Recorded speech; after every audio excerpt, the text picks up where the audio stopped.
Hello again, my little conscripts, and welcome to another Warhammer 40k Mordian Glory video. Today's video is going to be another tournament after action report. That's right, it's time for some more dispatches from the front lines. And oh boy, do I have something exciting for your viewing pleasure today. For not only was I running my Imperial Guard, I was actually running a pure Militarum Tempestus Scions force. That's right, the Stormtroopers were hitting the battlefield. And not only that, but I was taking a pure infantry Scions army. Over 150 of the Emperor's true finest. This was a really unique experience. I've run pure infantry before, I've run pure science before, but never have I combined the two concepts together, and I just can't wait to tell you guys all about it. And so without further ado, let's go in with the first wave, smash the entire area, kill anything with more than 2 legs, and dive right into today's episode. As is tradition, I want to start the video off by saying a big old thank you to the TO Marcus for hosting and organising the event. Marcus is a good friend of mine in real life, and he's also a supporter of the channel, so a massive thank you to him for that as well. Marcus is relatively new to organising tournaments. He actually started doing it in 9th, and this was the 4th grand tournament that he's organised, which makes it all the more impressive that it was incredibly well run. All the terrain was on point. All the missions were perfectly explained and laid out. On top of this, the length of time we had for each game was perfect. Never felt rushed, but never felt like I was hanging around doing nothing. And there was also a really nice lunch provided both days by a proper catering company. And most importantly, Marcus had made sure that the venue where the event was being hosted had a fully licensed and stocked bar. Overall, it was a really well managed event, and I can easily recommend it to newer players to the competitive scene and also tournament veterans alike. But now it's time to go on to everyone's favourite part of these videos, the list overview. Alrighty ho ho, so let's get into this army list. Now just before we do, I want to give you guys a heads up. As you can see, I am using some footage to show off the army list rather than still pictures. Now this footage is from the battle report that I filmed using this army list, so if you want to see it in action, I will make sure to leave a link to this battle report either in the description or in a pinned comment or at the end of this video. You can actually see how the army performed on the tabletop. But the reason I'm mentioning this is what you see on your screen may not exactly line up with what I'm talking about because it is recycled material. So you may see a squad on screen that has a melter gun and a plasma gun in it, and I'm actually talking about a squad that has got plasma guns and volley guns. I just thought I would use this footage because the army is quite big and it does a really good job of conveying the whole force in one place. But now let's get into the nitty-gritty detail of the list and let the shenanigans begin, because I had an Arcs of Omen detachment of pure Scions with an allied detachment of pure Scions. That's right, because the Tempestus Scions have the Astra Militarum keyword. When you take a full detachment of them, it allows you, like any normal guard army, to also take an allied detachment that also only contains Militarum Tempestus. Therefore, I allied Scions with Scions so I could Scion whilst I Scioned. Now, of course, being a pure Stormtrooper force meant that I didn't actually get to benefit from a regimental doctrine. I had to pick one, so I just stuck with the default option of Born Soldiers, but no one in my army was going to benefit from it because Scions do not get to use regimental doctrines. Instead, they come with their own special one, which is on their datasheet, and it's called Stormtroopers. And what Stormtroopers does is every time you roll a 6 to hit, you get an additional hit. Basically, exploding 6s army-wide. What's interesting about this is it affects both your ranged attacks and your close combat attacks. So, whilst in theory not quite as good as Born Soldiers, getting those auto wounds through, I still was fishing for 6s with this army like any good guard force will. And also, there were a few times when having those exploding 6s in combat actually made a really big difference. That covers all of the detachment admin. Now let's take a look at the units themselves, and we'll start off with the Arcs of Omen detachment. And in my HQ selection, I had 2 Militarum Tempestus command squads. The first command squad had a Tempestus Prime with a bolt pistol, a Scion with a melter gun, another with a flamer, another with a Master Vox, and the last guy had a Medipack and a Regimental Standard Bearer. The interesting thing about Scion command squads is you can have a combined medic and flag dude as one bloke, unlike in normal command squads where this needs to be 2 separate people. I'm not sure why they're allowed to do that. I guess technically in the kit you can build them that way, but it is a nice little boost to have because it means you can get an extra special weapon in your command unit. Just a quick side note here, I know some of you are going to be scratching your head over the inclusion of a flamer in a Scion squad, even a command one, because typically you want to take weapons that can take advantage of the Scion's improved ballistic skill. I've just got to be honest, towards the end of the list, when I was working out which squad was going to get which special weapons, there were 1 or 2 small units, including some of the command squads, that ended up with not optimum loadouts. The vast majority of the units in the army have got either double plasma and double melter, or double plasma and double volley gun, proper optimized loadouts. But you may notice some of the third line squads running around with the occasional grenade launcher or flamer.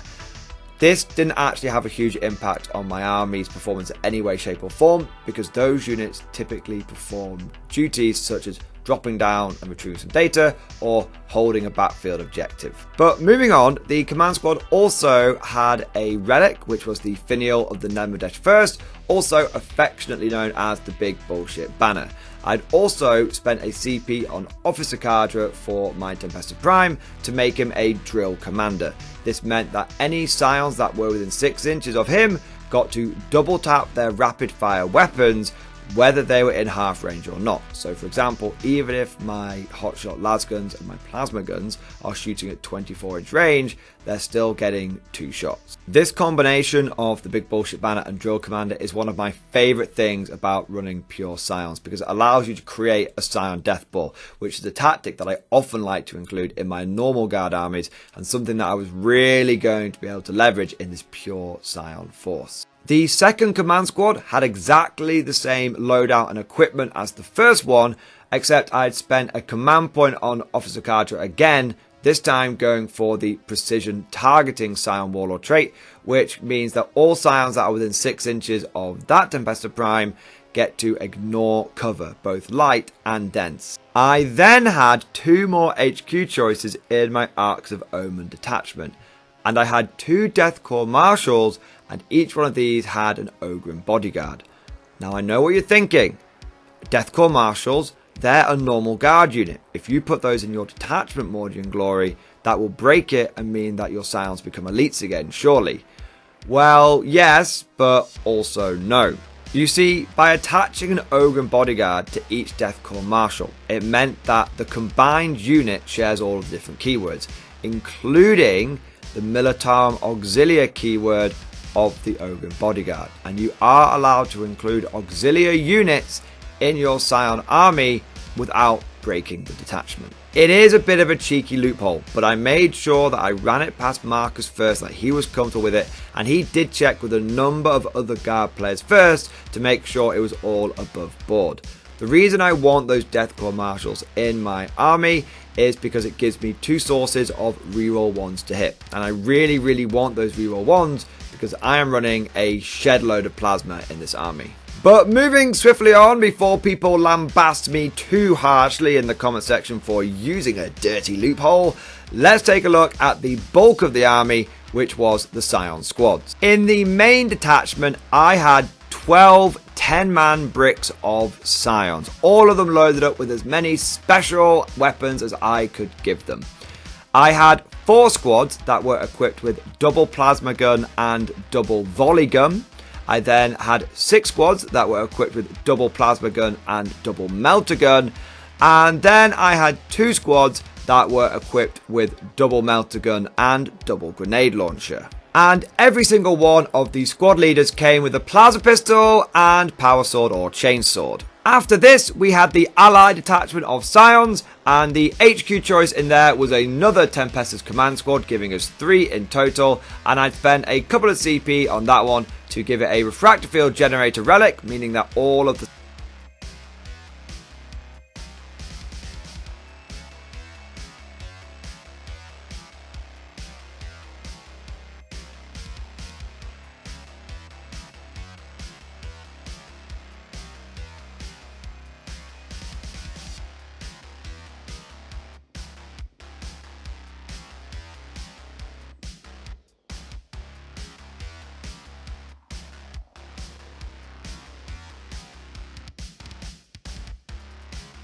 Aside from that, the loadout was exactly the same as the other command squads, except that I did have 5 points left over, so I figured, you know what, I might as well go for a command rod on one of the Tempestus primes, meaning he could do Prefectus orders as well as regimental orders. After this, we had the remaining troop choices, which were 3 more squads of Scions.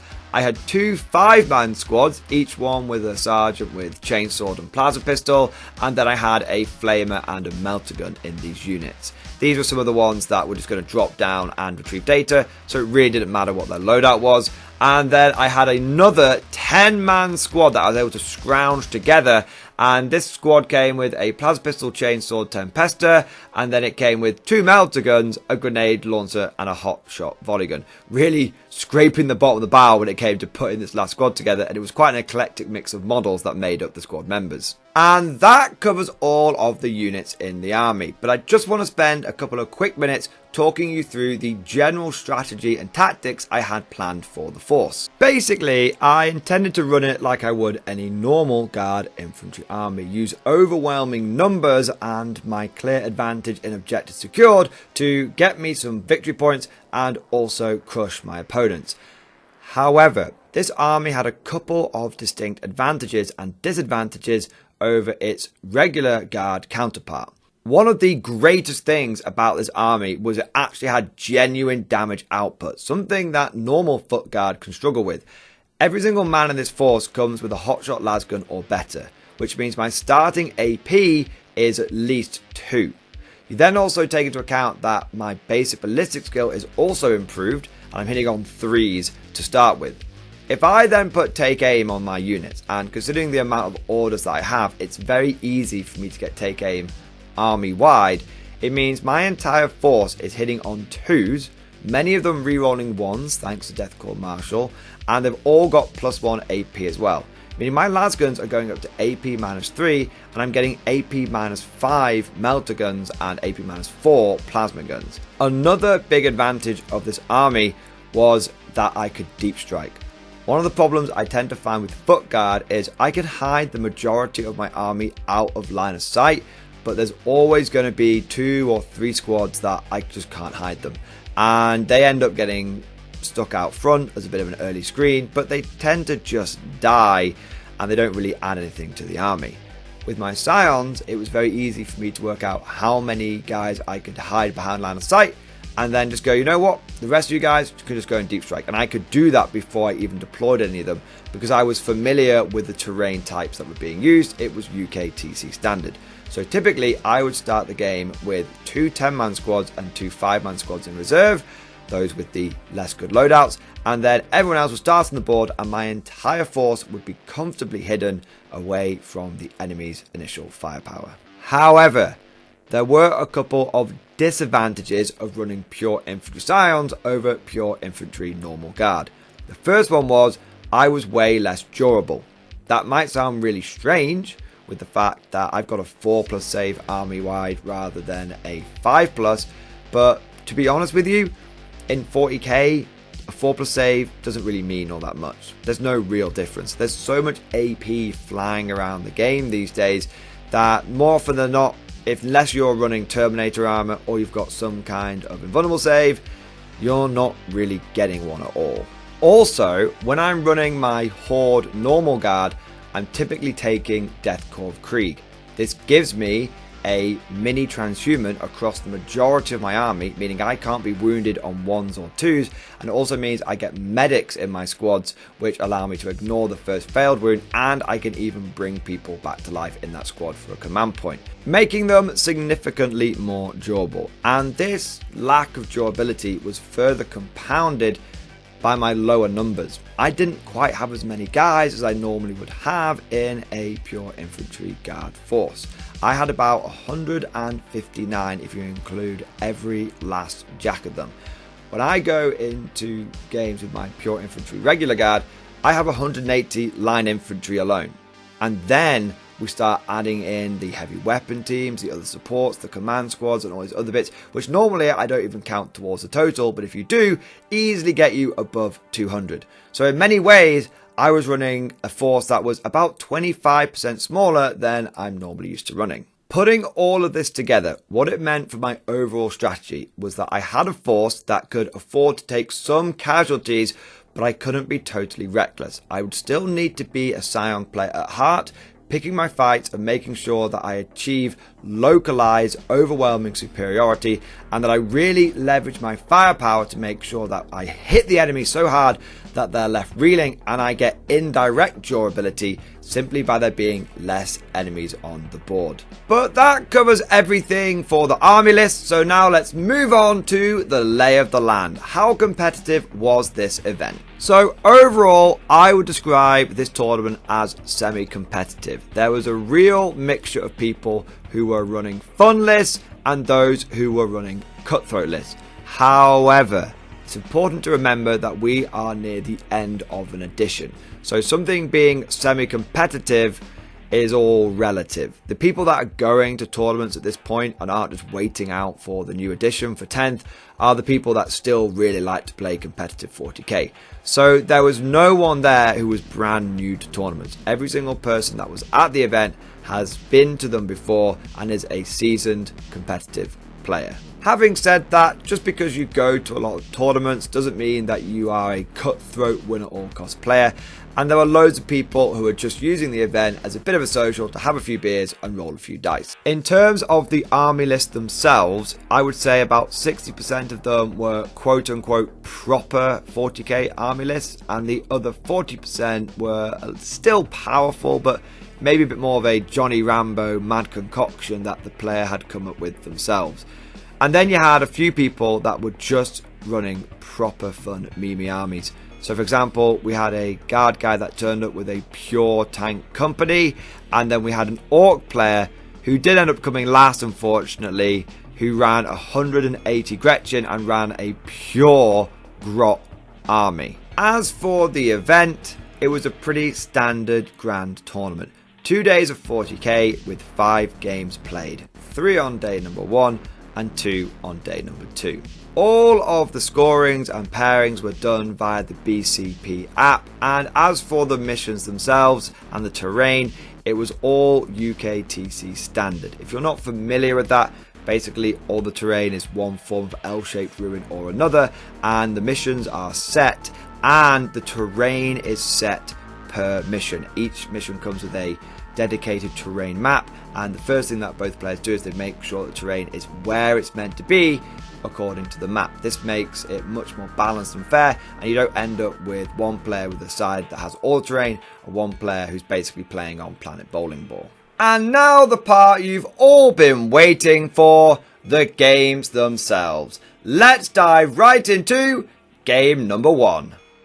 So my first game was against Kieran and his Imperial Guard tank company. What a great start to the event. Pure infantry guard versus pure tank guard. I mean, between us, we had a balanced army, right?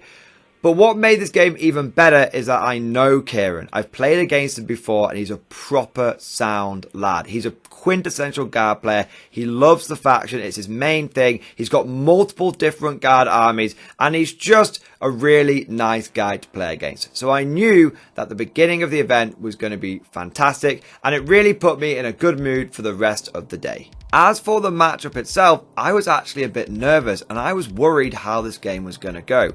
Sure, I have the infantry advantage and I can do lots of scoring, but Kieran's firepower is at least as good as mine. He's running guard, and also he significantly outranges me.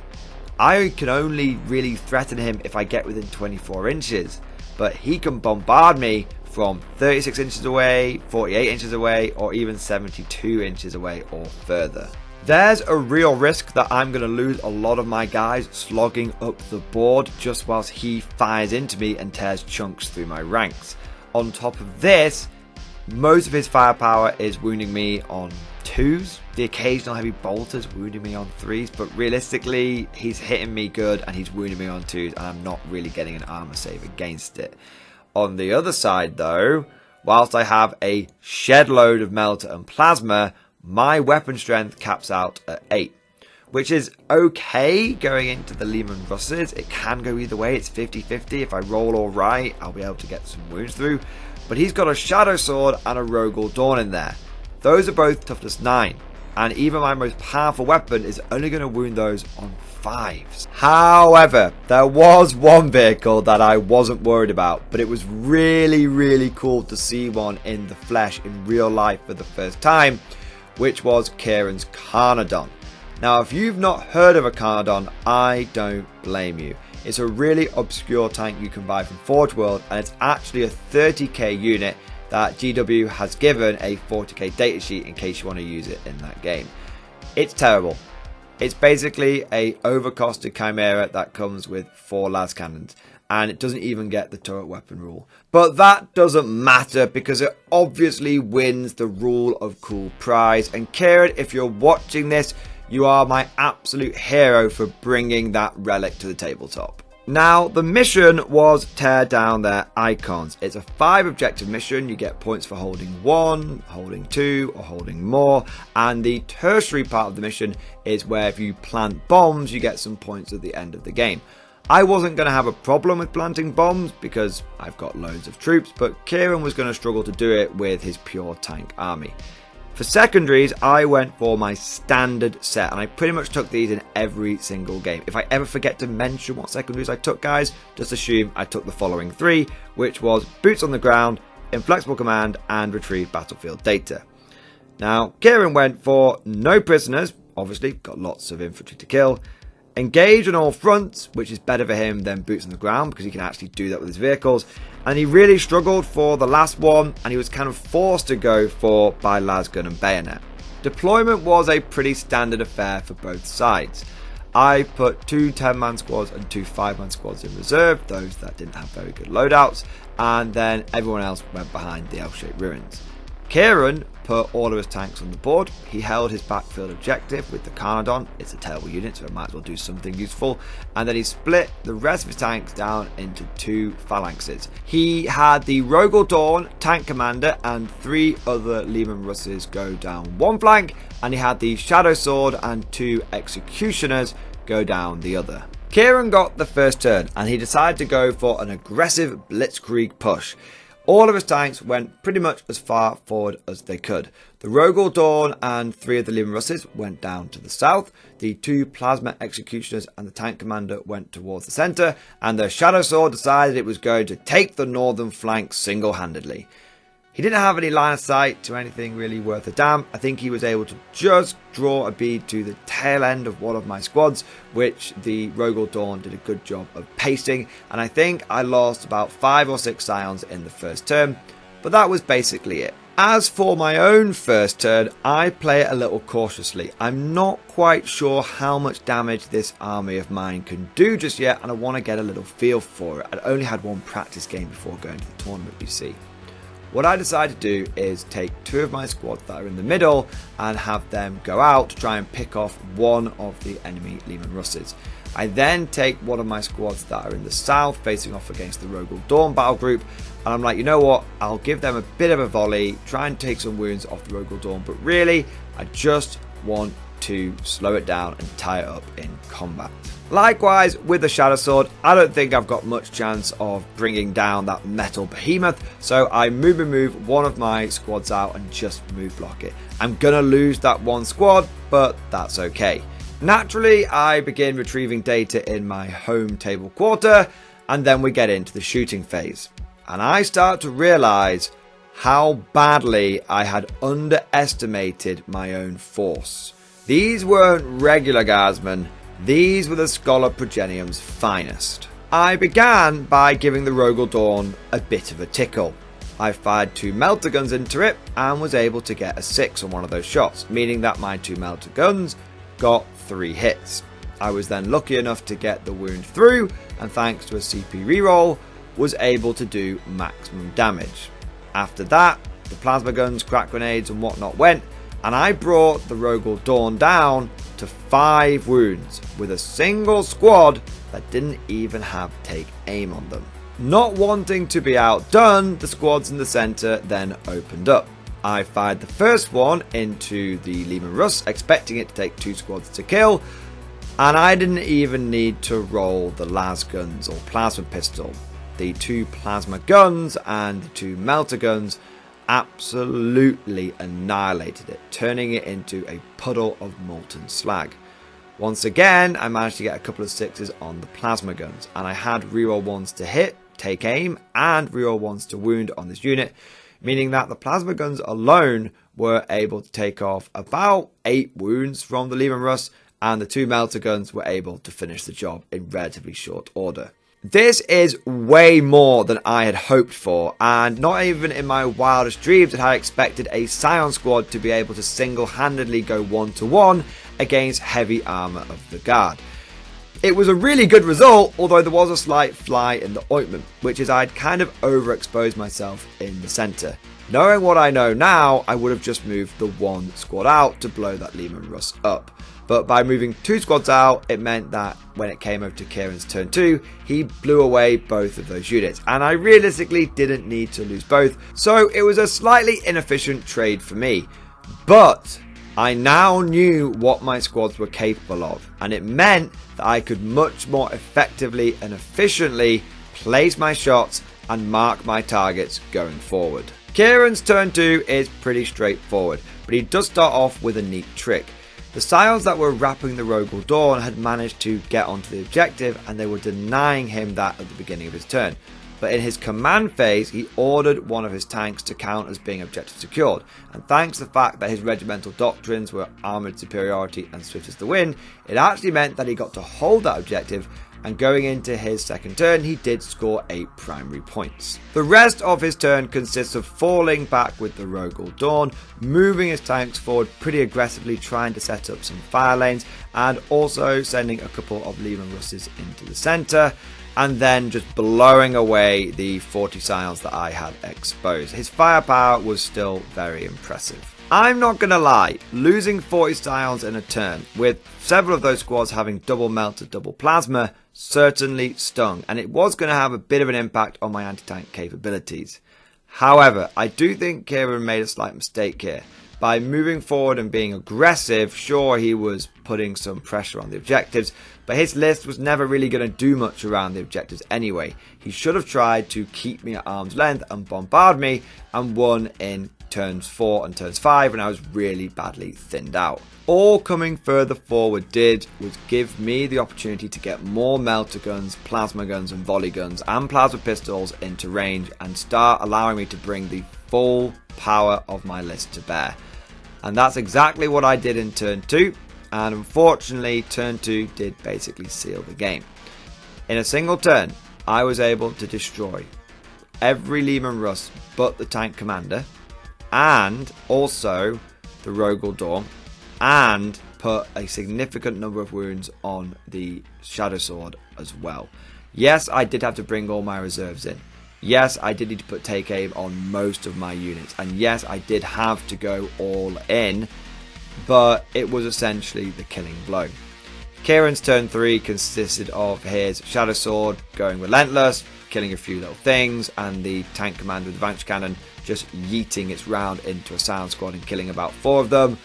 But then the Shadow Sword died because it was already on about 9 or 10 wounds anyway, and the tank commander, whilst I couldn't really get to it because it was just moving back, firing its 72-inch range Vanquish Cannon, wasn't much of a threat at that point. The Cardon did come out to play and plink some lascans at me, but from turns 4, turns 5, Kieran was basically on just 2 tanks, and I ended the game with about 70 infantry-ish still on the board. Significantly in control of all the objectives, scoring all of the points that I could possibly want to, including getting all the retrieved data, because with only 2 tanks, he couldn't really stop me from deep striking wherever I wanted to. And so the final score did end up being a little bit of a smashing.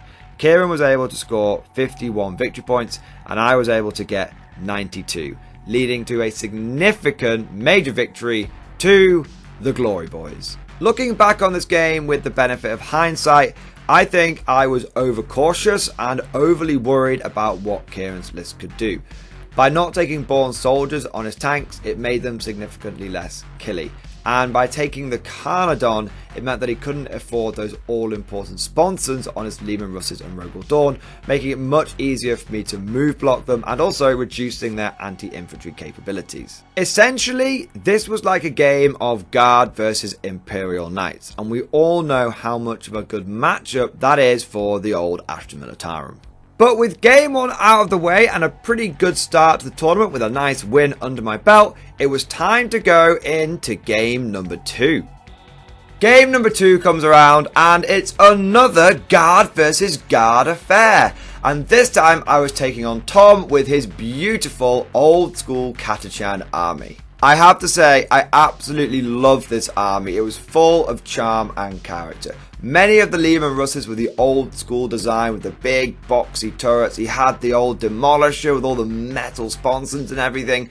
And then also he had some really cool custom conversions and models as well. So for example, his Lord Solar was Sly Marbo riding a dinosaur, and his Nork Deadog was a 3D printed sculpt which looked like Arnie from Predator. It was just so cool. But not only was this army really fun to see on the tabletop, it was clearly a labour of love, it was also pretty competitive. In fact, I would say at its core, it was the quintessential Guard tournament list. I mean, it had the Lord Solar in there, it had the full Kazakin Bob. In fact, he had a second squad of Kazakin after that, which had heirloom weapons to make them pretty long range as well. He then also had a Dreadnought, a full mortar pit, and a really nice contingent of heavy armour. 4 Leman Russes, 3 of which had perfectly optimised loadouts. You had the Tank Commander with Gatekeeper, and you had 2 of the Plasma ones as well.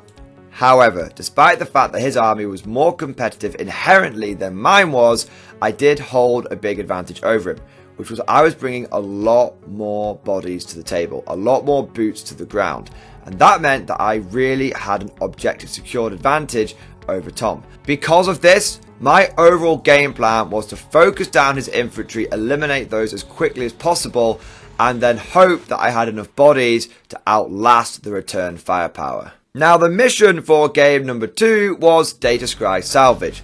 It's a 6 objective mission and you have to hold 2 primary objectives in order to get any main victory points. For those of you that have watched my videos before, you will know I have a very mixed history when it comes to Data Scry Salvage. Sometimes I manage to squeak out a win on it and I do okay. Other times I just get absolutely smashed because I just struggle to hold any of the primary points.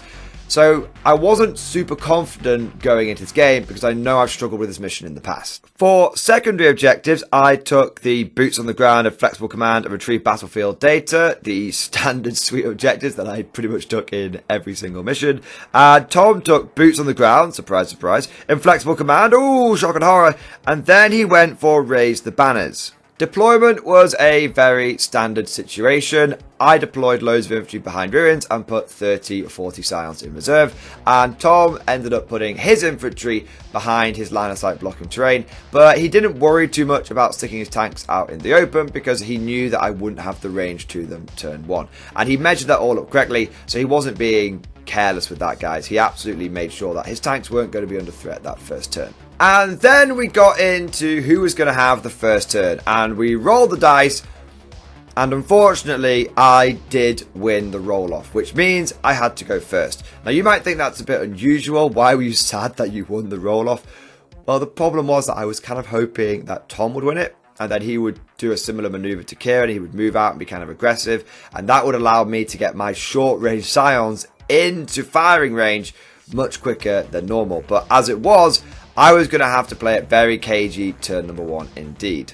And to be honest, my first turn was very quick. All I ended up doing was hopping some infantry from one ruin that was in my deployment zone to another ruin that wasn't in my deployment zone using move. I then put Remain Vigilant on a bunch of infantry that were hiding behind some lines of blocking terrain to make it really difficult for Tom to Barbican's Key turn 1. And the only action that took place this turn was I had one 10-man Scion squad in the north on my left flank, move out, draw an angle on Tom's Scout Sentinel that he had forward deployed, and I blew it up. Now, you might think it was a bit silly of me to expose 10 elite infantry worth 110 points to kill a 40-point Sentinel. But here's the thing, that Sentinel is worth 2 victory points for my Inflexible Command secondary. So I'm not sacrificing 110 points to kill 40 points. I'm sacrificing one of my squads, of which I have many, to get 2 victory points in the bag turn 1. And that's a deal I'm going to take every single time. Tom's turn 1 is also pretty cagey. He moves forward his tanks a little bit, setting up some firing angles. He takes his Ogryn and he hops them from one ruin to the next, setting them up for some turn 2, turn 3 shenanigans. And then he takes the rest of his infantry and likewise he pushes them forward, but keeping them out of line of sight. The only casualties I take this turn are the 10-man squad that had been exposed to killing the Sentinel, but we expected that. And then he leverages the full power of his mortar pit. He put all of his tubes into the Scion squad that had moved from one ruin to the next and had managed to get onto an objective in no man's land while staying out of line of sight. The squad that's on your screen right now. Now, Tom was a very shrewd player. He knew that that squad had to die because if it didn't, it was going to get me 4 victory points on Data Scry Salvage. And like I said, it can be really hard to get primary on this mission, so any that you do manage to scrounge are really, really valuable. He fully buffed up his mortars. He took his Lord Solar and he put full rerolls on one of the squads. On that same squad, he then put Ingrained Precision. Because that squad was shooting at a 10-man unit, each one of those mortars got a minimum of 3 shots. But I had a little trick up my sleeve. Because I was on an objective, I could use the Scion Stratagem Immovable Indoctrination, which basically gives me Votan Void Armor. This means he couldn't use full rerolls to wound against me, and it also means that his AP1 was cancelled out by the fact that I've got essentially Void Armor or Armor of Contempt.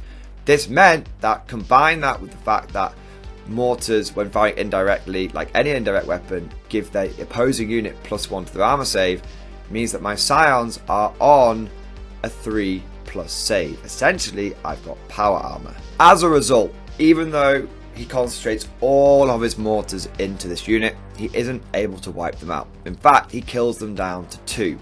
Now, I do fail my morale test, meaning one more guy runs away, but I don't roll a 1 or 2 for the last guy, meaning he sticks around on the objective, and that allows me to get a crumb of primary points in my turn 2. But speaking of which, my second turn was pretty cagey once again. I was really playing as tactically as I could. I wasn't just Zerg rushing across the board.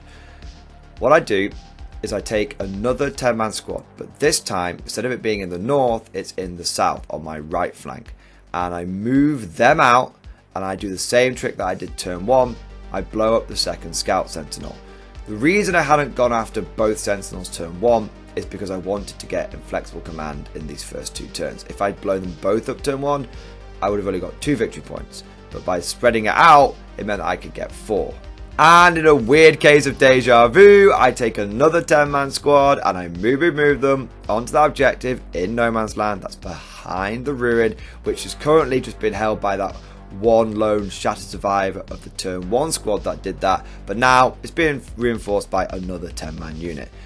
This was a really big problem for my opponent because I had multiple units still in the bank that could keep doing this, and we've kind of shown that the mortar pit wasn't quite going to get the job done, so he was going to have to do something about that. He couldn't just let me keep getting primary points every single turn. I then did something that was a little bit ballsy. I took a 10-man squad and I moved them, but I only took the 2 extra inches on a normal move. This allowed me to get pretty close to one of the ruins that was adjacent to mine, and there was a 10-man enemy infantry squad behind that.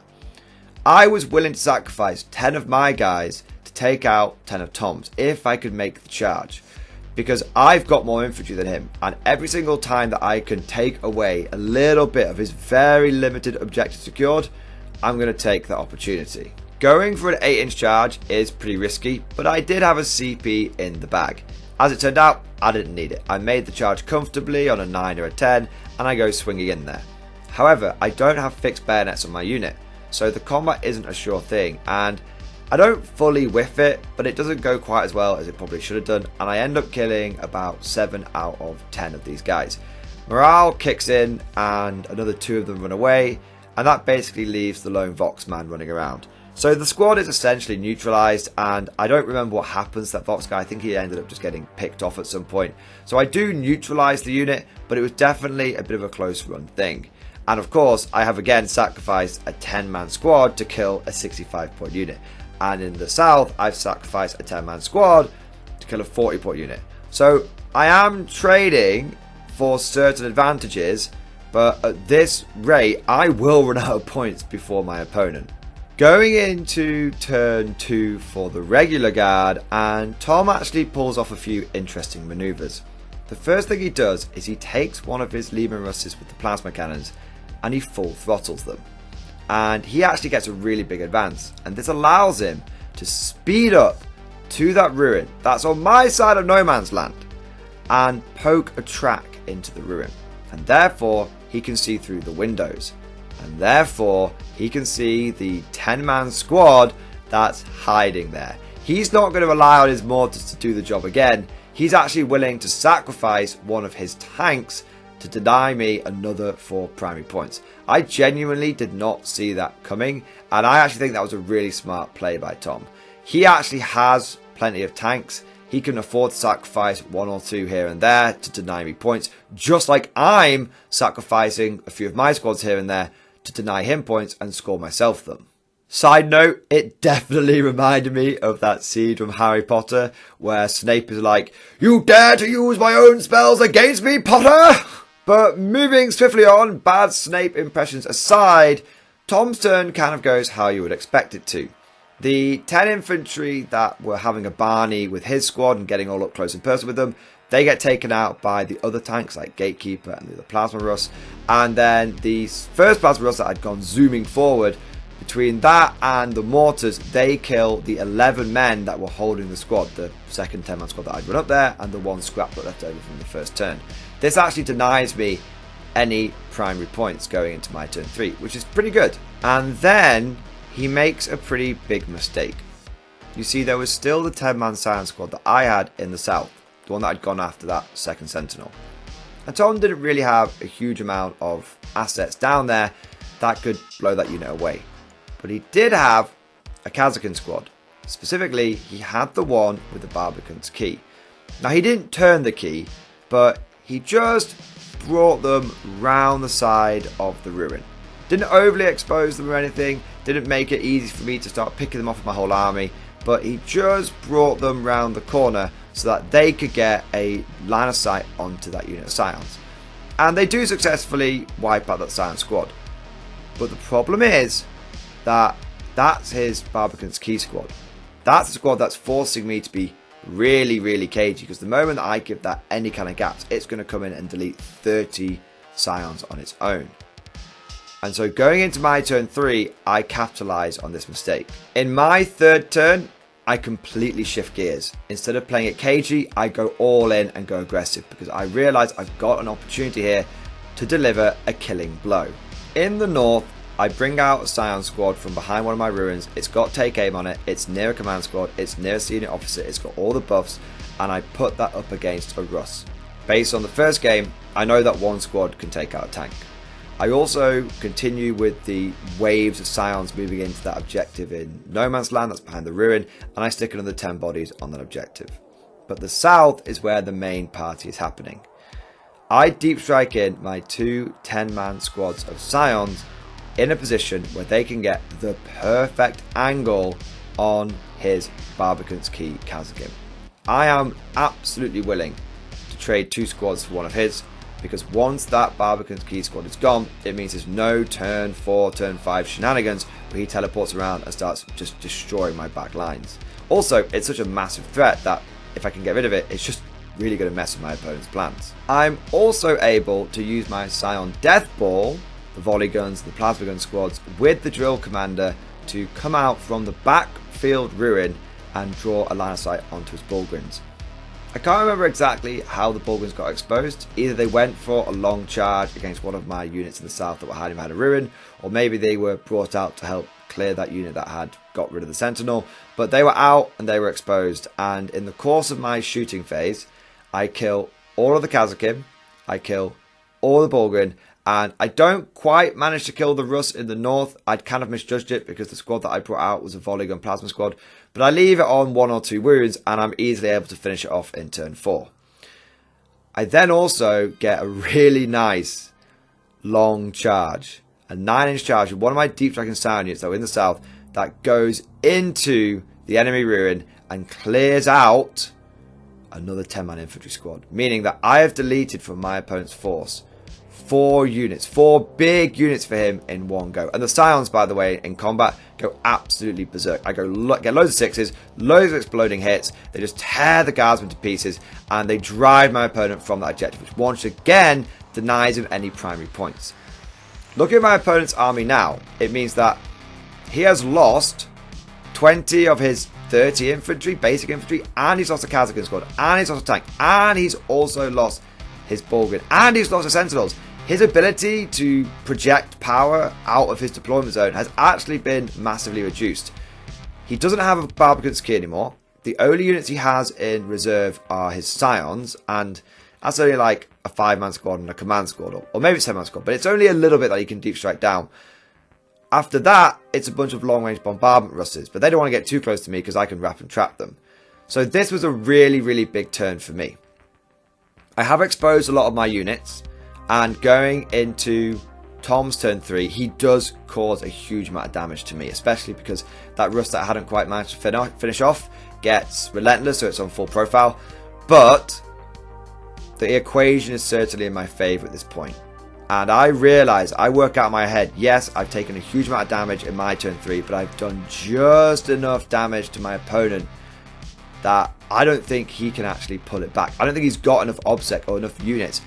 At this point, he can't actually raise many more banners at all. He's got like 2 units that can realistically raise a banner, and that's it. He does start pushing his Dreadnought into the middle of the board, and that gets him a few extra boots on the ground point.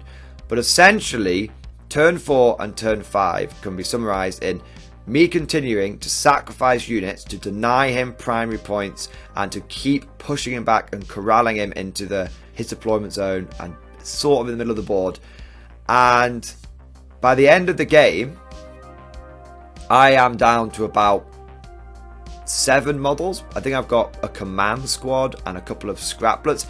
It's less than 50 models I've got on the board. But I have essentially managed to deny Tom nearly all of his points. He gets barely any banners because he basically sat on 1 banner the whole game.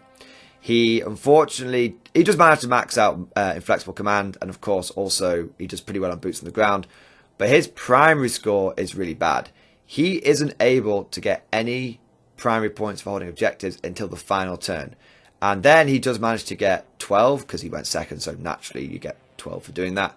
But at that point, I was so far ahead on the primary, and my data was able to beat his banners, and we both maxed Inflexible and boots, that it meant that the Scions, despite the fact they took probably more than 95% casualties, were able to get the win. And I have to say, this game was incredibly satisfying and one of the most fun I've had in a long time. It felt like a proper game. The first 3 turns were a complete game of cat and mouse, and both players were just doing so well.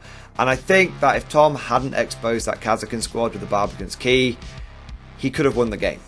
I think it literally came down to that one tiny decision. And when a game is that close, it's just a ton of fun.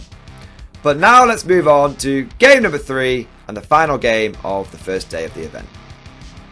So in my next game, I go up against Mike and his Genestealer cult. Now, Mike is a really, really good player. He's well known in the tournament scene. He's won many events before, but he's traditionally known as a Harlequins player. But I think after the kicking they took in the Arcs of Omen update, he's moved on to another faction that's just as tricksy, with the old children of the Star Gods. Now, Mike's army list is pretty much what you would expect from a top tier player running a pretty competitive army. It was a whole horde of neophytes, 4 or 5 of the big 20-man blocks, all rocking the special weapons and the heavy weapons that you would expect. Webbers, seismic cannons, all that good stuff.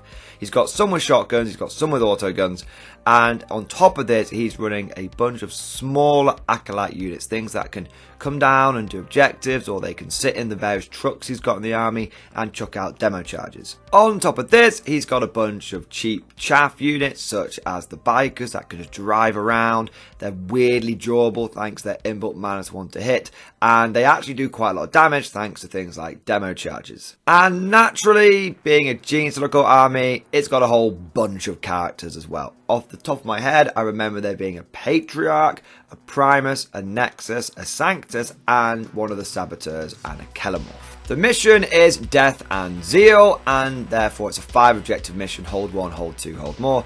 And for secondaries, I go for, you guessed it, boots on the ground, inflexible command, retrieve battlefield data. Mike goes for retrieve battlefield data, brood swarm, and ambush. Basically, we all take the standard suite of objectives for the armies that we've got. Deployment's kind of interesting, because obviously he's Genius of the Occult, so he's blips, so he can counter-deploy me very effectively. To try and minimise the impact of this, I go for a very standard deployment of infantry behind ruins, and then I put a fair amount in reserve as well, because I appreciate that the Genius of the Occult can drop in 6 inches, so it's kind of harder for me to tuck things away. They can get those line of sights where they want them, so I don't want to have big, long units of infantry spiraling back from the back of ruins, because he'll just be able to see one guy and then pick up the whole squad with his dropping in and his shooting. We then get to the roll-off for first turn, and unfortunately I win. I absolutely hate the fact that you want to lose the roll-off in 40k. It's so dumb, but I've talked about that many times in other videos, so I won't bore you to death at this point. But needless to say, it's not a great example of good game design when both players are praying to whatever deity they believe in that they don't go first and that they lose the roll-off. If going first in the last game was a bit of an inconvenience that I had to play around and had to be cagey, going first in this game is basically a death sentence. It's catastrophic. Because both sides are relying upon deep strikers. Both sides want to let the other person bring their reserves in first, so that they can then counter drop them and do a huge amount of damage. Both sides are using lots of fragile infantry who rely upon dropping in and just delivering that killing blow. So by going first, what this means is I have to bring my reserves in first, because my turn 3, which is the last turn you can bring things from deep strike in, comes around before Mike's turn 3. But no point in crying over spilt milk. We are in the Imperial Guard. It's about time we started acting like it. So my first turn comes around and it's very cagey. I want to set myself up to get some good objectives going into turn 2. So I take 30 infantry and I push 10 of them into the middle of the board. Because the secondary part of the primary is direct assault, every time I take the middle of the board, I get some victory points. So I figured, well, I might as well try and score some here and there. And also, if Mike has any shenanigans where he can deep strike in turn 1, taking 10 blokes, push them into the middle, that's going to make a big no-go zone. I also take a 10-man squad and push them up the left flank in the north and in the right flank in the south, and I sit on those middle objectives too. I'm hoping that if Mike does attack me, he'll be able to push me off 1 or 2 of the objectives that I'm on, but not all 3. Unfortunately, because Mike's Genius of the Occult and blips, and he's got loads of stuff in reserve, anything that he does flip the tokens over and bring into the fight, I can't actually see, or I've not got range to, so I actually do basically no damage to him on my turn 1. His turn 1 comes around and he plays it a little bit carefully. He knows he's got the advantage. When he lost, in inverted commas, the roll-off, he looked at me and just went, "That's huge," and I went, "Yeah, I know," because we're both experienced players, so we know the deal, right? So he just knows he just has to wait till turn 3. He has to score what points he can, wait till turn 3, and that's when he has a chance to just win the game. So his turn 1 is very simple. He takes a couple of bike squads and he drives them up the flanks and he chucks demo charges at me, shotguns me a bit, and he charges in, and he does manage to successfully wipe out both squads on the flanks, and then he has 2 or 3 of these trucks or rock grinders, a mixture of both, and he piles all of their firepower into the squad in the middle.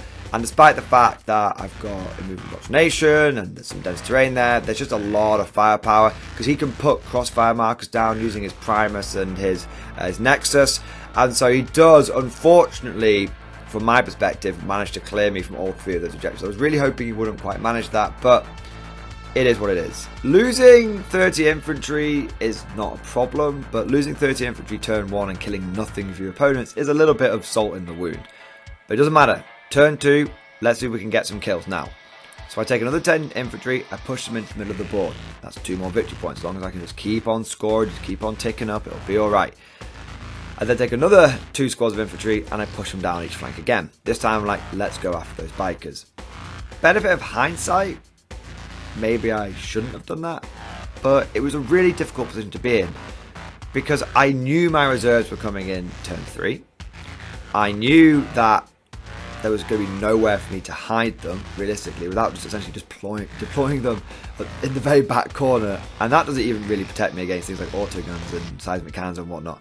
So I was like, I've just got to make space for the reserves that are coming in. And again, I'm not expecting Mike to come in turn 2. If I clear away his bikers and stuff, hopefully that will mean I will get some more points in at least the start of my turn 3. Hey, I might even get 12 primary points at the beginning of my turn 3. That would be nice. So I push out, I kill the bikers, I secure the 3 middle objectives again, and I'm like, okay, I've retrieved data twice, that's 4 victory points. I've also managed to get 4 victory points at the beginning of my turn for primary. I've also managed to get direct assault a couple of times. So, you know, these points, and I'm getting boots on the ground as well. I get 3 points for boots on the ground this turn. And in flexible command, I get the big 4 this time, because obviously I kill a unit with orders, and I'm also, everyone's got Vox casters. So turn 2 is actually a relatively nice turn for me, and I score pretty well. Turn 2 for the GSC, and the cage off continues. Mike decides he's going to keep his reinforcements back because he just has to wait for that turn 3 breaking point. In the north, he uses his Patriarch to sneak around the corner and use some mine bullets and some charging to finish off the 10-man squad.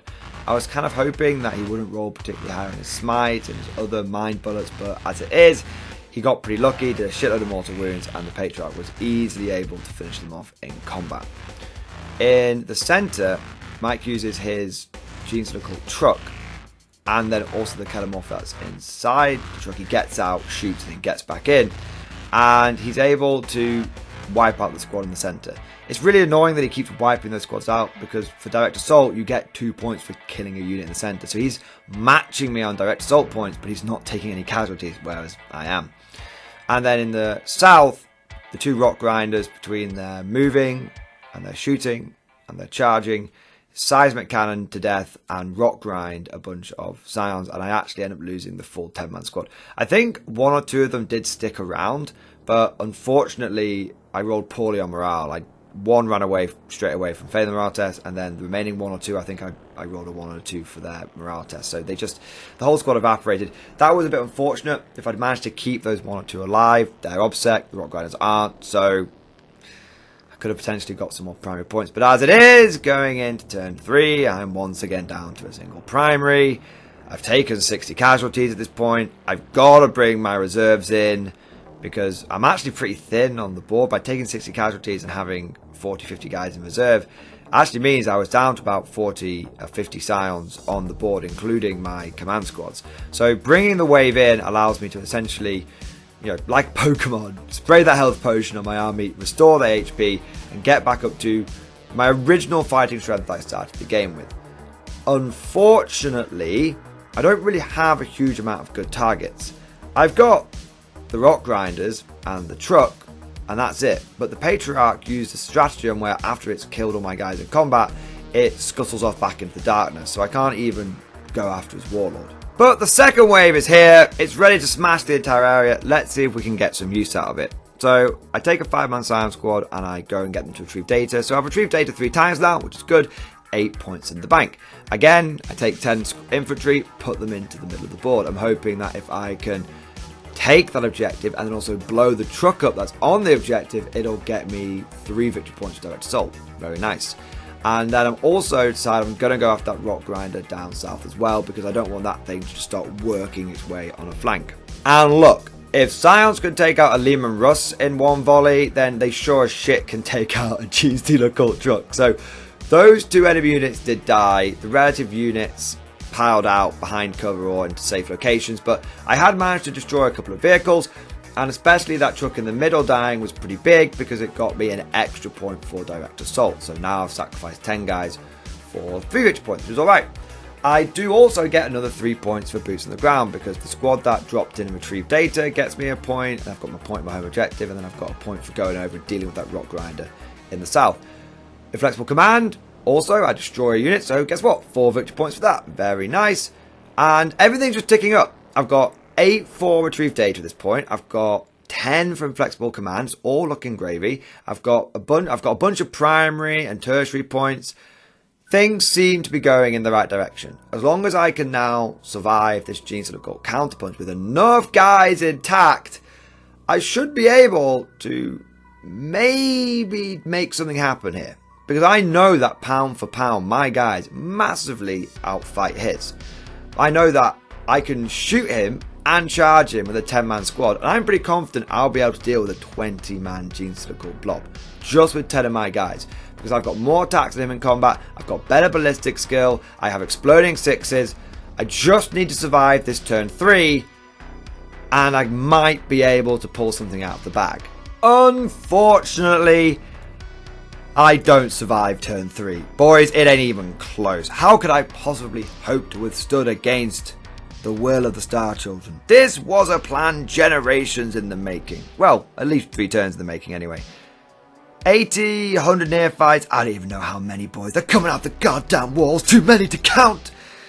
Drop out of the sky, burrow up from the ground, and they just go to town on my army. The 25 infantry that were in no man's land, they disappear to 1 or 2 of these little blobs of guys. And then the people that I thought were safe behind the ruins, they weren't safe, because Gene Stealer Cult can drop down 6 inches. And even if I've just got like a little bit of a guy, just 1 man out of a squad sticking out, a full 20-man blob of neophytes can just pile into that 1 guy, and obviously it spreads over the whole unit. So I tried my best to hide them, but I am running a lot of infantry. Little tail ends of units are going to poke out. Not much I can do about it. And then when you take into account that those 1 or 2 units that I thought were absolutely super duper safe, he just deep strikes in within 3 inches because he's got 1 squad that can do that. The autoguns go, the shotguns go, seismic cannons, webbers. I don't know what happens to those guys that get webbed, dragged away for some unholy experiment by the biophagers probably. God Emperor only knows. But after the dust has settled, my army is essentially combat ineffective. I give it a good go in turn 4 just to make the game a bit more fun. I decide I'm going to go down swinging. The honour of the Emperor must be upheld. And so when I add all of my little scraplets together, including bringing together a couple of command squads, I am able to keep about 30 to 35 Scions in the fight, and we just go for it.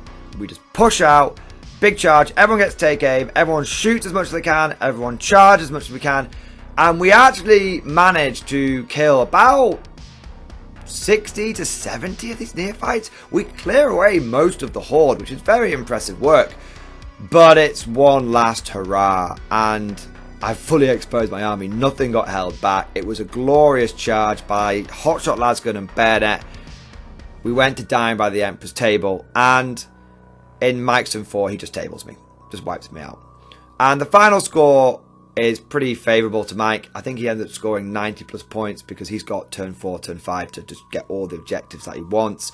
And my final score came in to about 65. So not a bad score. I think just being kept off those primaries for the majority of the game. I never scored more than 4 points, I think, as far as I can remember on primary. That really suppressed my score a bit. But like I said, I honestly think that this game came down to 2 things. Firstly, I think I exposed too much infantry early on. Really, I should have just accepted the fact that I wasn't going to do any damage turn 1, turn 2, and just consolidated into one mass of Scions. The second thing that I think could have helped me win the game is if I'd actually had Remain Vigilant available on a large scale. Because I mentioned this in the Army list bit where I said like only having one Perfector wasn't a big deal apart from 1 or 2 times. This was the main time it was a problem. If I'd had command rods on all of my Scion squads, I would have been able to have Remain Vigilant army-wide. And that would have meant the Genius of the Court would have never got close. You can't deep strike within 12. So you 6 in deep strike and shoot, I don't care. You 1 squad that come in 3 inches, I don't care. As it was, I could only put Remain Vigilant on one place. And so wherever it wasn't, that's where the Genius of the Court emerged from the shadows. But that was the end of day number 1. And I'd got 2 wins and 1 loss, which is pretty respectable. If it was a 1-day RTT, I'd walk away with my head held high. But it wasn't a 1-day event, it was a grand tournament. And therefore, there was another day to play. And game number 4, the first game of the second day, would see me going up against the vile forces of chaos. Truly, there was something wrong with this planet. We've faced off against Traitor Guard a couple of times, we've faced off against some totally loyal mining workers, and now the full-blown forces of chaos were here. This planet was clearly in dire need of some good old-fashioned inquisitorial purging, and who else better to do it than the glory boys of the Scholar Progenium. My opponent may have been a heretic, but he was a lovely chap called Shanto. He actually follows a lot of the Morning Glory content, he watches the battle reports. So Shanto, if you're watching this, thank you so much for the game, buddy, and thank you for your support as well. Now, Shanto's army had lots of tricks and combinations in it. Its demons, of course, is going to be chicanery and shenanigans. But to sum it up, it was essentially 3 key elements. There were 3 greater demons. You had Bellicor, a Lord of Change, and you also had a Keeper of Secrets. And then supporting that were 3 big squads of Flamers, and then the third line units consisted of minor demons such as Demonette. He also had an allied detachment of Chaos Knights, and he had 2 of the War Dogs with the autocannons. The mission this time around was going to be secure missing artifacts, and for secondaries, my opponent went for Reality Rebels, Despoilers of Reality, so all of the reality, and also no prisoners. I went for Boots on the Ground, hey, Inflexible Command, way, and then Bring It Down. Wait, what? I didn't take Retrieve Data? No, I didn't take Retrieve Data. I figured with all of his little demons skulking about, I would actually struggle to get that 4th point in his table quarter to max it out.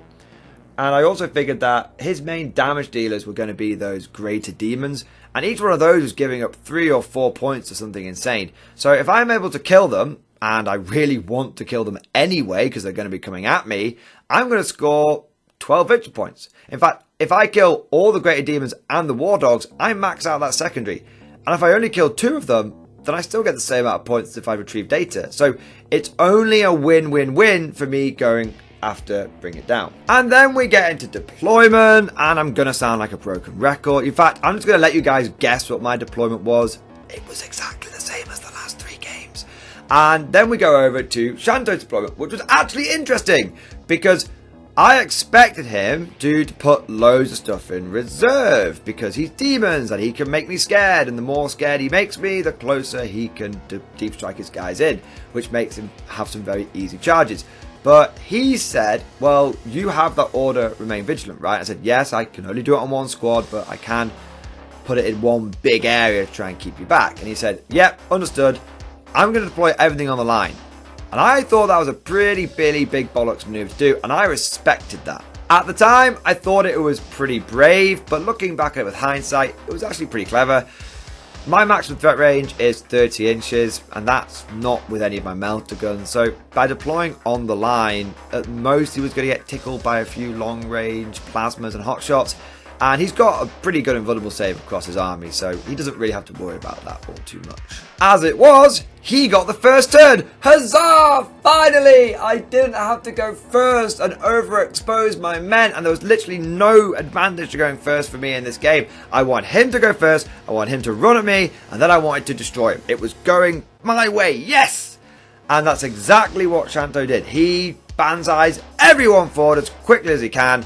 He gets all of his demons, and between the teleporting shenanigans that they can do and the fact that they also are pretty fast because they've got flappy wings and all this kind of stuff, he takes Be'lakor and the Lord of Change. He Super Saiyans them to make them really durable. So Be'lakor is now toughness 8 with -1 to hit, -1 to wound, no rerolls against him. And the Lord of Change is rocking around on a 3-up invulnerable save.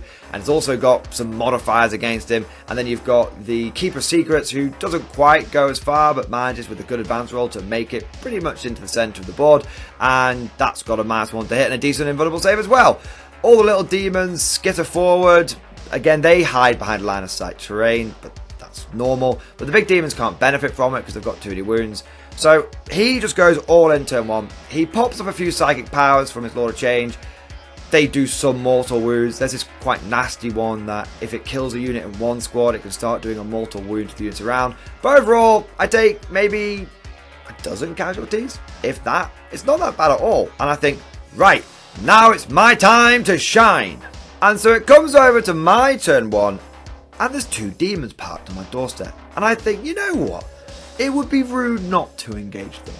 It would be rude not to blow them off the table, drive them before me, send them back to the abyss from whence they came. Because we've all seen the firepower that my Scions put out at this point. Game 1 and 2, I'm picking up Lehman Russes like it's going out of fashion.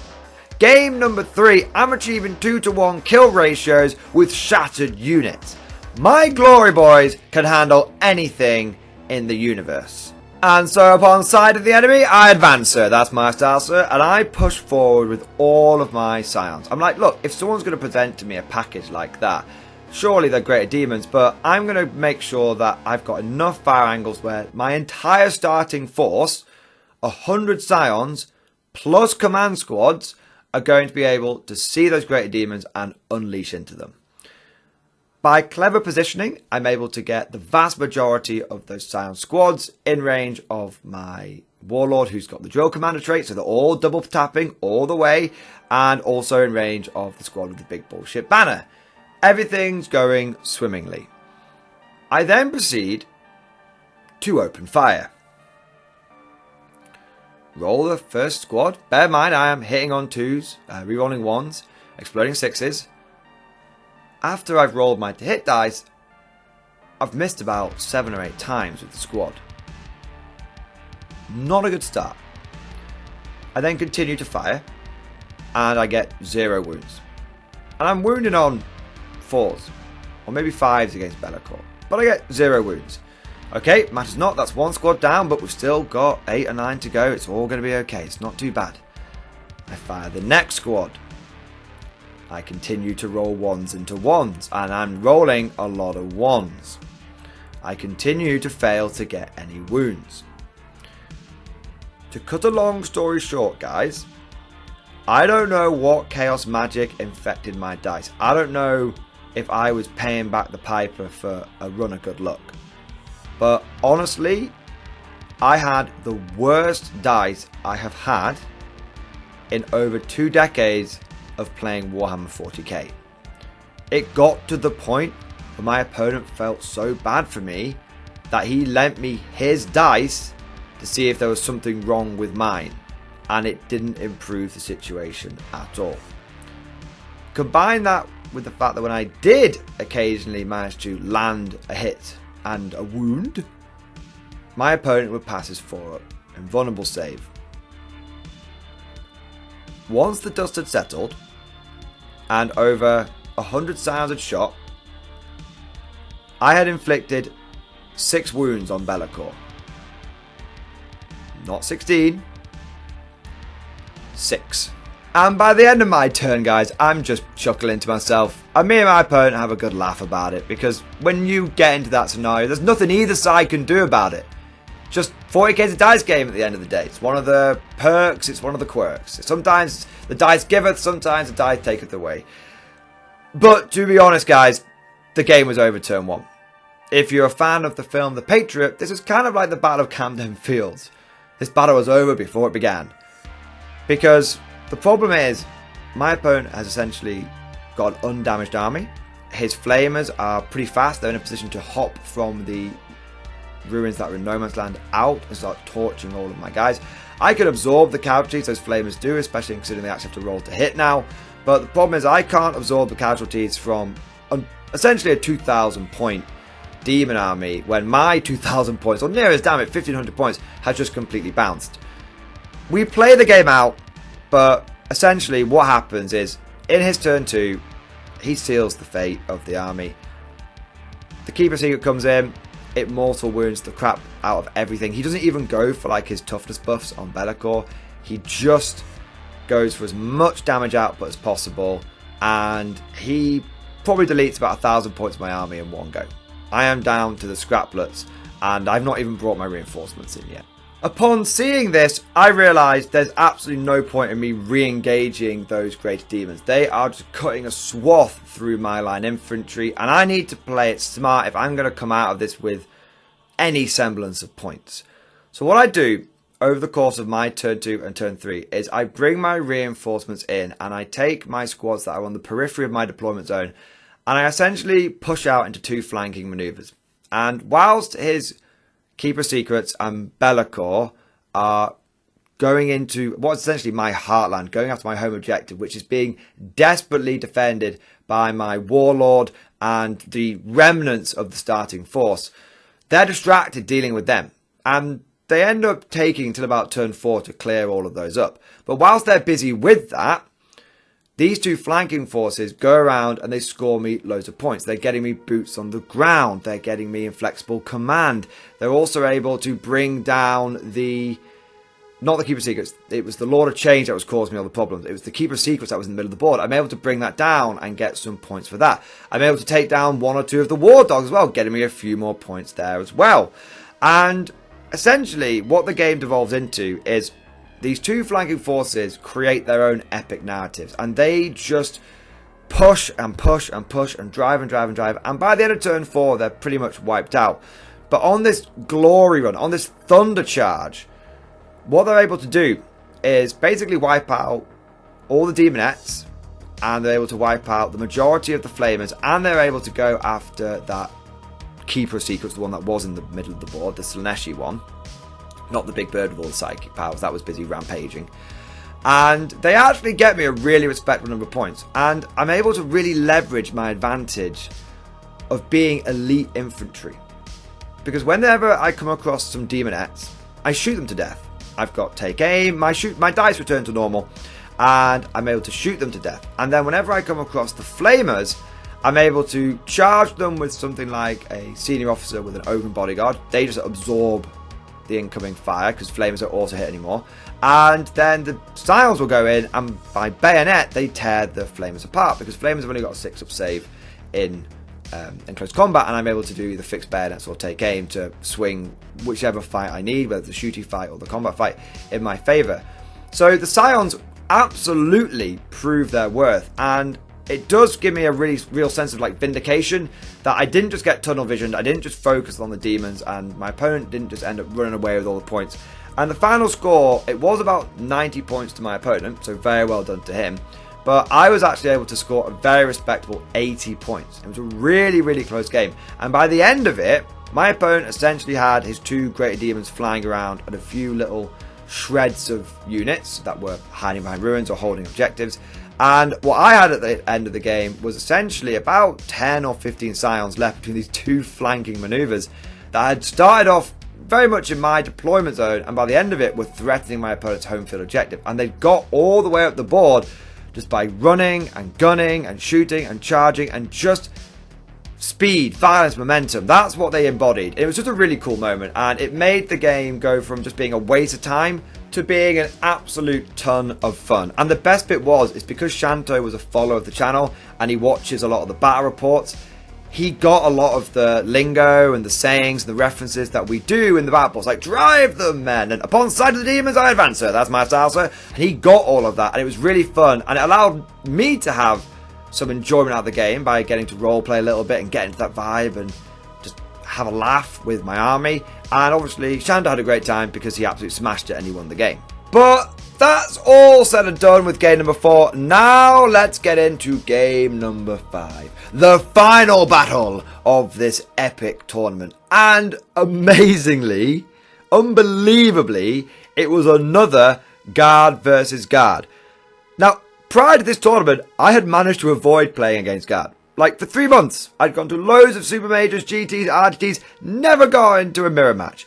And now, in one event, all my chickens have come home to roost in one place. And I end up facing off against 3 other guard players. I'm doing my bit, boys, to get that win rate to 50% one way or another. Oh my god. And what was really cool is I was playing against someone called Marcus. Now, to be clear, this isn't Marcus that runs the event. This is another Marcus. And I've just got a little note here that he paid me to read out. He said that he officially, out of the 2 Marcuses at the tournament, was best Marcus. Is that right? Did I read that right? Best Marcus? And the Marcus that ran the event was terrible Marcus. Alright, so now that we've got all that out of the way, and Marcus, I'll be expecting my follow-up payment, you know, after this video goes live. I was playing against Marcus, best Marcus, with his guard, and what's really cool is I've actually played Marcus before. At Warhammer, with Pure Scions.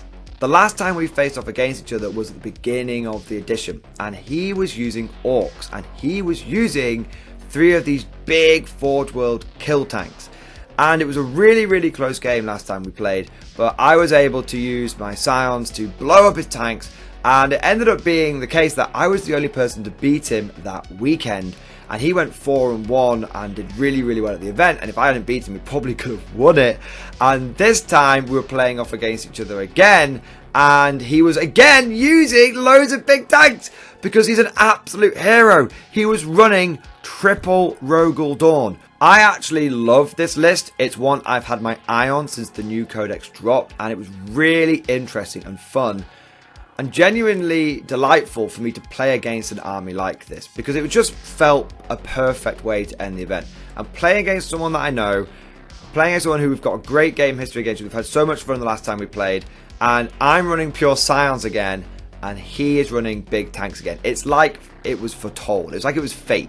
Now, just to give you a little bit more detail about Marcus's list, of course he had the 3 Dawns in there. 2 of them were equipped as Dagger Dawns, 1 was equipped as a Punchy Dawn with the Castigator and the Melter Guns. He then supported that with 3 tank commanders, all 3 of which had Vanquisher cannons. Absolute heroes, such a Chad. Vanquishers are my favourites. And on top of that, he had a Kazakin bomb with a Lord Solar. He had a squad of 10 Scions in reserve. And then he had a single squad of mortars, not the full mortar pit. 2 more squads of Cading Shock Troopers. And that was it, I believe. There may be 1 or 2 things I'm forgetting, but that was very much the bulk of it. So once again, I'm facing off against a guard army who absolutely has the long-range firepower advantage over me, but one who is very limited in their infantry capabilities. I mean, in total, including all of the elite infantry, there's only 40 bodies on the board. So I outnumber him more than 3-1, almost 4-1 on infantry. Of course, he's got tanks, but we're playing on UKTC terrain. Tanks will struggle to maneuver exactly where they want to go. They have to go down specific movement channels. And so I'm kind of hoping that between that and the fact he doesn't have a huge amount of indirect fire, I can essentially skirt around the flanks and not really go into the center of the board all that much, and just pick the fights where and when I want them to happen, get the ambush on his tanks. And essentially, if I wipe out all of his infantry, he's going to have a really difficult time achieving things like boots and other guard secondaries, which are pretty much our bread and butter. The mission for Game 5 was Abandoned Sanctuaries, and for secondaries, I went back to the plan. I went for boots on the ground, inflexible command, and retrieve battlefield data. I kind of learnt my lesson. Maybe I was having a bit of PTSD from Game 4, but I wasn't going to go after killing things this time. I know I've had some success killing Dawns and tanks in the last few games of the event, but it's toughness 9. I'm relying on 5 and 6s to wound the Dawns, and I don't want to risk another repeat of Game 4. So I go for my bread and butter, boots, inflex, retrieve battlefield data. Best Marcus goes for inflexible command, retrieve battlefield data, and assassination. I do warn him against taking Assassination. I know I have 5 characters he could go for, but they are probably going to be hidden the whole game.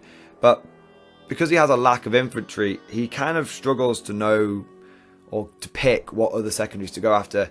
And he figures, look, if he manages to clear through my infantry quick enough, he can pick up the officers. And it also means that even if I don't expose them early on, it forces me to be very, very careful with them. If I expose my officers, he will selectively blast through the infantry on the flank with his long range, and then he'll be able to start getting some points on that. And he only needs to kill like 1 or 2 of them to start racking up some pretty decent points for it. For deployment, I do mix things up slightly because I put even more stuff in reserve this time.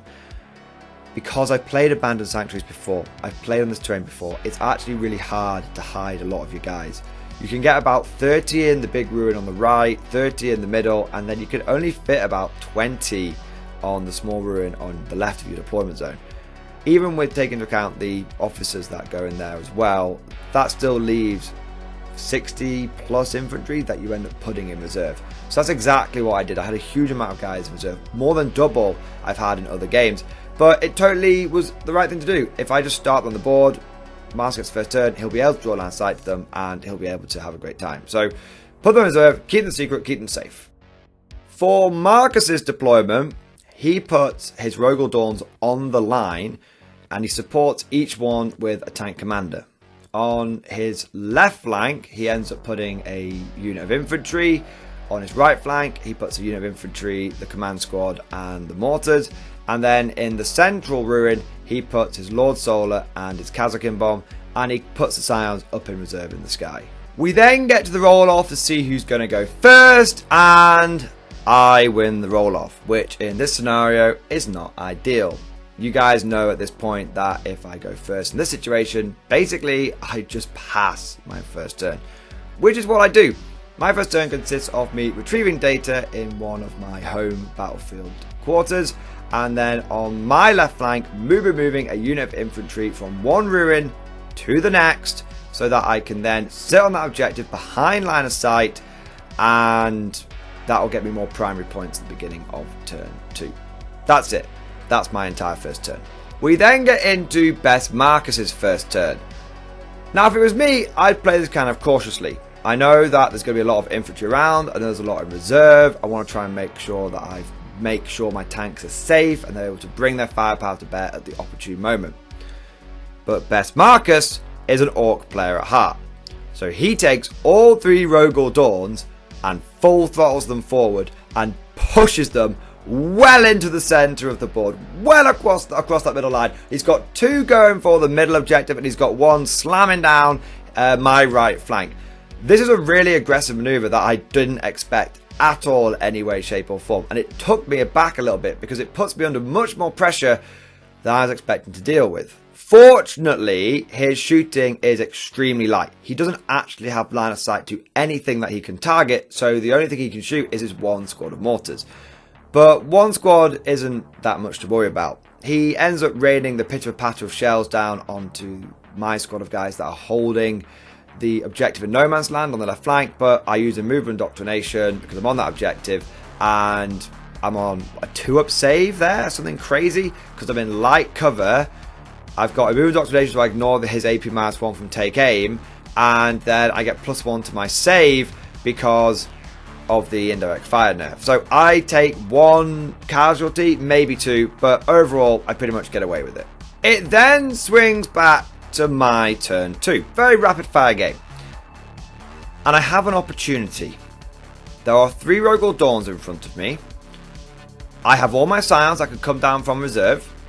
I could get into melter gun range with the ones that are already on the ground, and I could support with a lot of other melter and plasma. It could be an absolute massacre. I could finish the game here and now, turn 2. But I think I was suffering a little bit of trauma from game number 4. We tried that last time and it hadn't worked.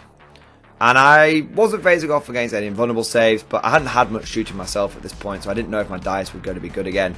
And also, Rogel Dawns are toughness 9. He's got armor tracks on every single one. He has a bladed plating up his sleeve, and he's got smoke launchers as well.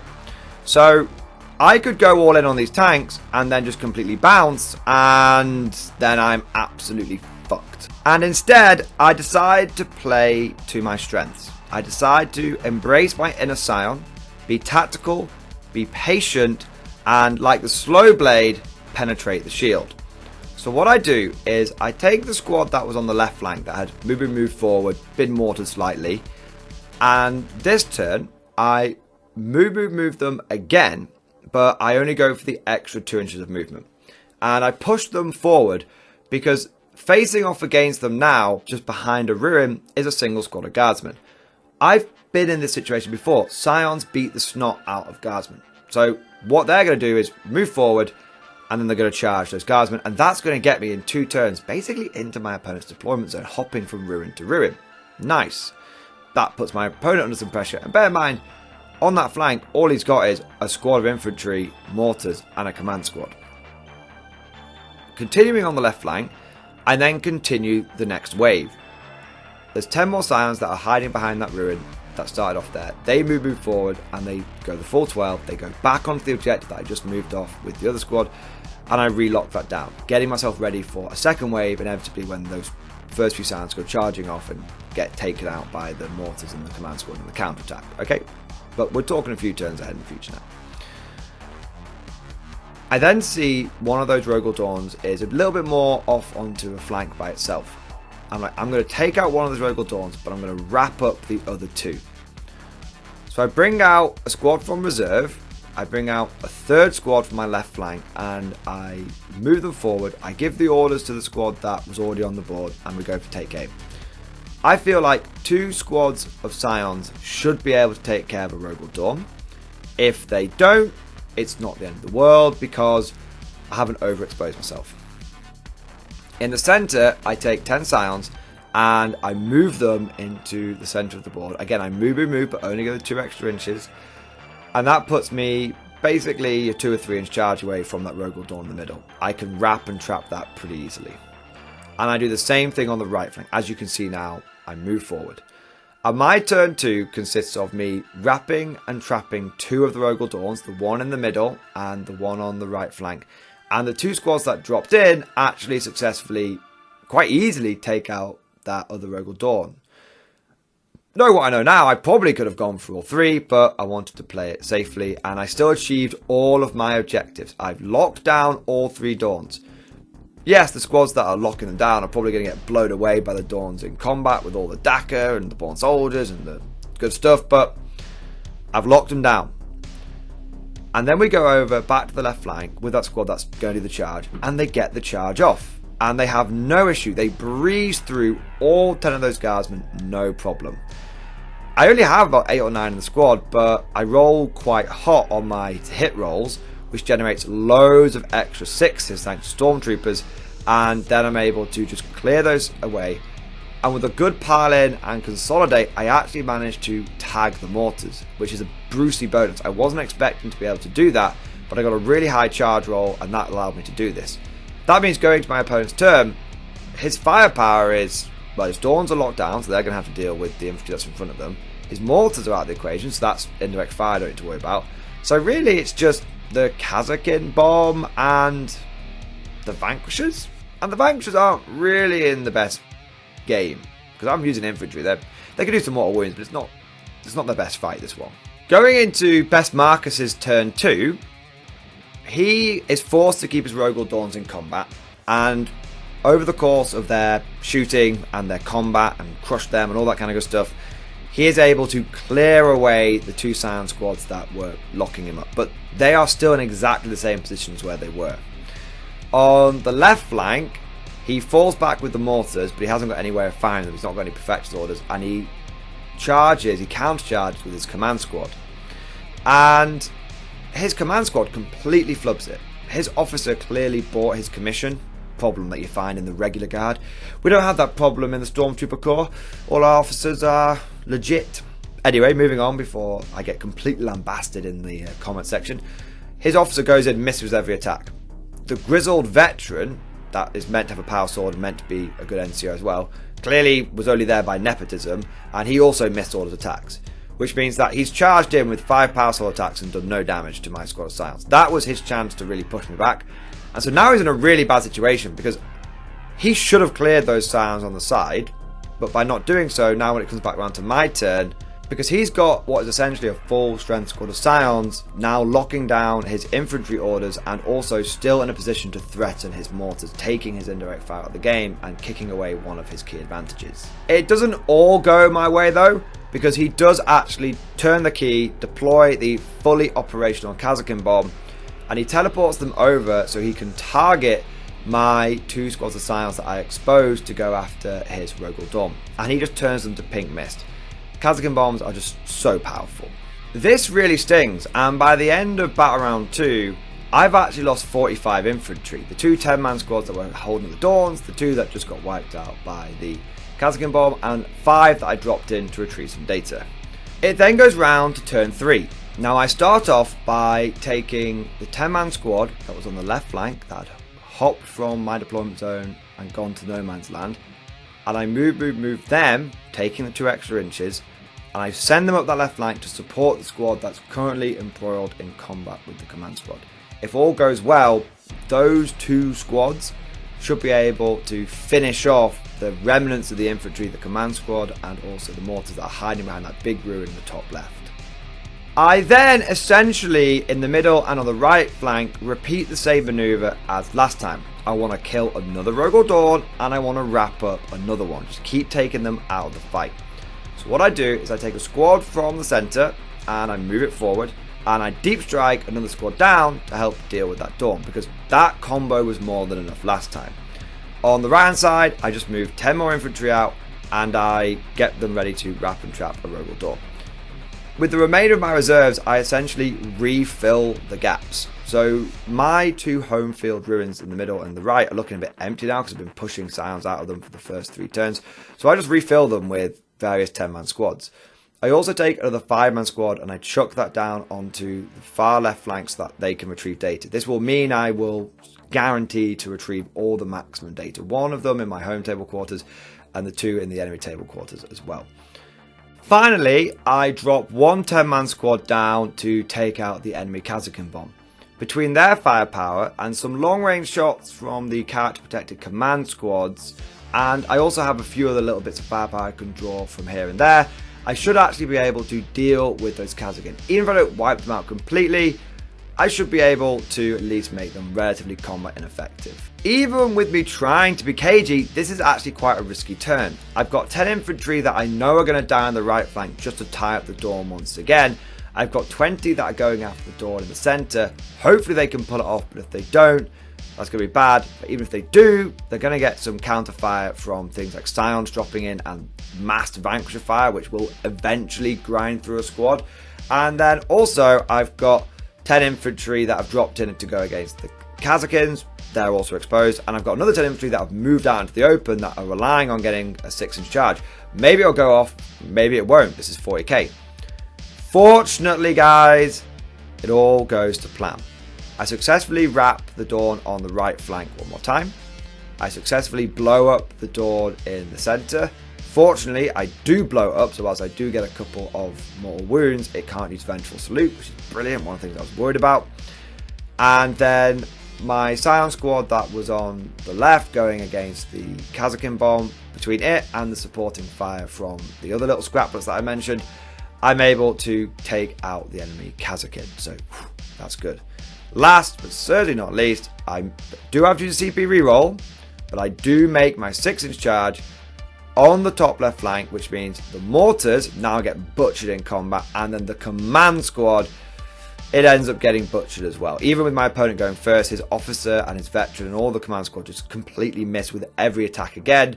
And in return, my Scions show them how it's done in the Scholar Progenium, and thanks to a long-range Vox order telling them to fix bayonets, they massacre the command squad, easily taking out the enemy character. Not only does this completely clear the left flank, it also means I've now got 20 Scions that are protected behind my opponent's ruin, and it reduces the amount that I've got exposed on my side as well. Going into Best Marcus' turn 3, he has his Dawn locked up. and one of his vanquishers has been tagged as well by various piling and consolidates. So his return firepower, even with his Scions dropping in, is actually relatively minimal. He kills about 20 Scions, the 10 that are wrapping the Dawn up again, and one of the 10 squads that was in the middle of the board. But it's really not a huge amount. He does get a little unlucky with some of his vanquishers. There's an occasion where he rolls to hit, gets the hit, but then fails to wound, has a spare CP, re-rolls it, and still gets another one. But even with that taken into account, he only kills about 20-25 Scions, and that's really not enough. I've taken some casualties, but I've still got about half going into turn 4, which is more than enough for what I need to achieve. Another big problem for him is that he's simply not scoring his secondaries. Of course he's going to max out flexible, every guard player does, but he hasn't been able to retrieve data more than once because of what's happened on the left flank and me clearing the infantry away from turn 2 onwards and wrapping them up. He's not been able to retrieve data. So he's done it precisely once, but that doesn't get you any points. Also, he can't get assassinate because I'm just stoically refusing to move my command squads into any kind of threatening position. And I've got Voxcasters, so it's not even affecting my ability to do orders. I'm having a great time just slinging orders across the board. Basically, whilst Marcus has killed a decent amount, he's really far behind on points, and he's running out of units that can physically score them. And this only gets worse in my turn 4, where I essentially seal the fate of his army. The final Rogal Dawn gets jumped on by 2 or 3 squads of Scions, and instead of wrapping it up, we just destroy it. The Scions that came down, clearly traitors, are eliminated. And he has one other 10-man squad of infantry that he'd been forced to push forward and be aggressive with, trying to do a bit more damage. And by doing that, he exposed them. I had one more 10-man squad on my right flank that could come out and engage them. I do so, and 10 Scions would take aim, clear away 10 guardsmen without even having to fire all the weapons. This means that he literally has no infantry left on the board, which means he cannot retrieve data. It means he's lost all of his Rogal Dawns, and whilst sure he does have 3 Leman Russes and a Lord Soul left over, that's really not going to be enough to stem the tide, especially considering that they're vanquishers. Of course, best Marcus being an Orc player at heart, we're having a ton of fun, the banter's flowing, and there's no ill feeling, so we play the full game out anyway. But honestly, turns 4, turns 5 don't change the outcome of the game, and I managed to secure a really solid victory. In fact, I maxed out all of my available victory points, getting 97, and Marcus still gets a very respectable 63. And that's it, guys. End of game number 5 and end of the event. And the final score was I got 3 wins and 2 losses. And thanks to the fact that I scored pretty highly in most of my games, I ended up coming 15th out of 47 players, scoring a total of 396 battle points over the course of 5 games. And before we wrap up today's video, I just want to close it out with some final remarks on running pure infantry Scions. I really enjoyed the army. It felt like running pure infantry, but I actually had punch. If I was running regular guard, there's no way I would have been able to send a single squad out and take down an enemy main battle tank. That just never could have happened. So what was so fun about it is you got the joy of running a horde army, which is something that obviously I'm all about, but I also got to feel the power of running an elite army. I know some people might say it's not very Scions to run around with hordes of infantry, but how I saw it was I wasn't really running Scions a lot of the time. I was essentially running a regiment of Grenadiers, the Stormtrooper Corps of the Mordian 50th Rifles. I also truly believe that pure infantry Scions is genuinely competitive. I think if I had had more practice with the army, I would have been able to do even better. A lot of the time, I felt like I was learning on the job. And by the time I got to my 5th game, it was like I was able to put all those lessons into practice. If I went to another tournament and ran exactly the same list, maybe one tweak here and there, I honestly think I could go 4-1 with relative ease. And the big question would be is, could I go 5-0? I don't know if the army is super top tier broken enough to go 5-0, score 100 points in every single game and guaranteed to win an event. But it is possible to go 5-0 at a tournament and not necessarily win. You end up coming second or, in the top sort of 20 if it's a really big super major. And honestly, hand on heart, I'm not just saying that. I'm not just saying this for the sake of it. I'm not saying it for the video. I think if someone was to take this concept of pure infantry scions, you made sure you had every single dude with an optimized loadout. You've got all your models with power swords, not some with chainswords. You've got all of your infantry squads with plasma and melter or plasma and volley. You've got no one running around with some flamers because you ran out of other weapons, or running around with a grenade launcher. You get rid of all that shit and you make this as efficient as possible, as tight as possible, and you get really practice with it. I think someone could do extremely well with it. If I was to go into that game number 3 again, for example, looking at the ones that I lost, I think that if I had had a couple more command rods in there, that would have been a slam dunk for me.